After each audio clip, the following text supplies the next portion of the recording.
High, কেমন আছো তোমরা সবাই? আশা করছি খুব ভালো আছো। আমিও খুব ভালো আছি। তাই চলে এসেছি অনেক দিন পর আবার একটা নতুন ভিডিও নিয়ে। আমি এতদিন ভিডিও দিতে পারিনি, তার কারণ আমি তো তোমাদেরকে বলেছিলাম আমার এক্সাম চলছে, সেই জন্য। তো তোমরা কেউ আমার ওপর রাগ করোনি তো? আমার তো এক্সাম হয়ে গেছে, এরপর আমি কন্টিনিউ ভিডিও দেওয়ার চেষ্টা করব। আজকে আমি বানাবো সাউথ ইন্ডিয়ান খাবার ইডলি আর সাম্বার। তাই দেখো, প্রথমে আমি সবুজ ক্লে নিয়ে কলা পাতার মতো কেটে নিয়েছি। এটা আমি কলা পাতা করব। এরপর আমি এই টুলসির সাহায্যে কলা পাতায় যে দাগগুলো থাকে সেগুলো করে নেব।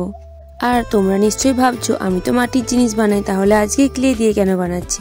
আসলে কি বলো তো, যা বৃষ্টি শুরু হয়েছে, বৃষ্টি তো থামার নামই নিচ্ছে না। তাই আমার মাটিও কিন্তু শুকানো হয়নি। মাটি রেডি করাই আছে, কিন্তু শুকানো হয়নি বলে আমি মাটির জিনিস বানাতে পারলাম না। তারপর মাথায় এলো আমার কাছে তো সুপার ক্লে আছে, তাহলে আমি সুপার ক্লে দিয়ে কিছু বানাই। তাই আমি বসে পড়েছি সুপার ক্লে দিয়ে সাউথ ইন্ডিয়ান খাবার ইডলি সাম্বার চাটনি বানানোর জন্য। এরপর দেখো, আমি সাদা ক্লের সাহায্যে ছোট্ট ছোট্ট ইডলিগুলি করে নেব। আর হ্যাঁ, আমি কিন্তু কখনো ইডলি খাইনি। তো তোমরা কে কে আছো যারা ইডলি খেয়েছো, তারা কিন্তু আমাকে কমেন্টে জানিও। আর কেমন খেতে সেটাও আমাকে জানিও, আমি কিন্তু জানি না। না খেলেও এই খাবারের জনপ্রিয়তা অনেক শুনেছি। সাউথ ইন্ডিয়াতে এই খাবারটা অনেক জনপ্রিয়। তাহলে দেখো, আমি এখানে ছোট্ট ছোট্ট 4টে ইডলি বানিয়ে নিয়েছি।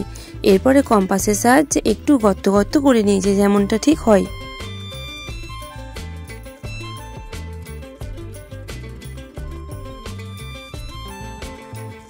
এরপর আমি এই কালো ক্লের সাহায্যে 3টে ছোট্ট ছোট্ট বাটি বানিয়ে নেব। আর জানো তো, এই ক্লেগুলো না অনেক দিন হয়ে গেছে, সেই জন্য কিছু কিছু ক্লে শুকিয়ে গেছে।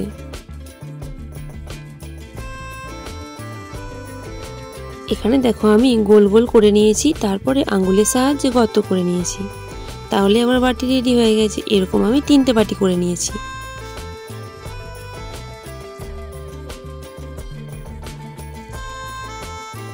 এই বাটিগুলিতে আমি বিভিন্ন ধরনের চাটনিগুলি রাখবো।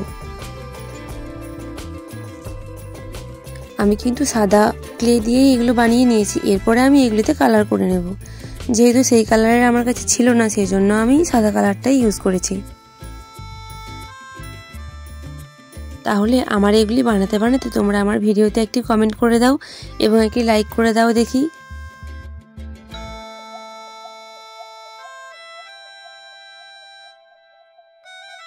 এরপর দেখো, আমি এগুলিতে কালার করে নেব। একটিতে আমি লাল কালার করে নেব।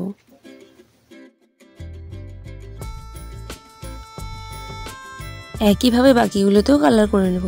আর জানো তো, আমি কিন্তু এগুলো জানি না কোনটা কি। আসলে আমি ছবিতে দেখেছি, ছবি দেখে আমি বানানোর চেষ্টা করলাম। তোমরা যদি জানো কোনটা কি, তাহলে আমাকে কমেন্টে অবশ্যই জানিও।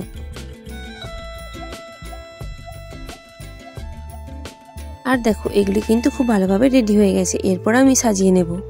আমি এখানে 4টে ইডলি বানিয়েছি। আর দেখো, কলা পাতাটা কি সুন্দর দেখতে লাগছে। কলা পাতায় খাবার কিন্তু একটা বাংলার ঐতিহ্য। তাহলে আজকে আমার বানানো সুপার ক্লে দিয়ে কলা পাতার উপর ইডলি সাম্বার চাটনিটি তোমাদের কেমন লাগলো কমেন্টে কিন্তু অবশ্যই জানিও। ভালো লাগলে লাইক কমেন্ট শেয়ার করে দিও। আর অবশ্যই সাবস্ক্রাইব করে পাশে থেকো। আজ তবে আসি, আবার দেখা হবে পরের ভিডিওতে। টাটা।